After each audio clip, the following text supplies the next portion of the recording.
अल्लाह के दीन की तालीम के लिए हमारे पास वक्त नहीं है। पिछले दिनों मेरी सोशल मीडिया टीम से मुलाकात थी।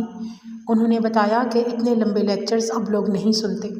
यही हकीकत है, हमारे पास दीन को सीखने के लिए वक्त नहीं है। फिर भी हम चाहते हैं कि हमारा अल्लाह के साथ ताल्लुक़ रहे और जब भी हम कोई दुआ मांगें वो फ़ौरन कबूल हो जाए। यकीन कीजिए, अक्सर मुझसे सवाल किया जाता है कि मेरी दुआ कबूल क्यों नहीं होती। सच तो ये है कि आपके इस सवाल से ही पता चलता है आपको इल्म ही नहीं दुआ है क्या चीज़।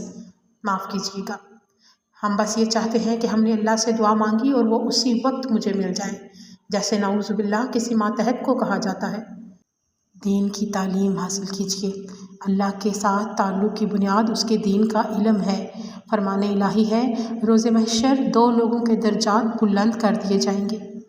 एक वो जो कामिल यकीन रखने वाले हैं, मेरे आपके जैसे नहीं, अशहदु अन ला इलाहा इल्लल्लाह, सच्चा यकीन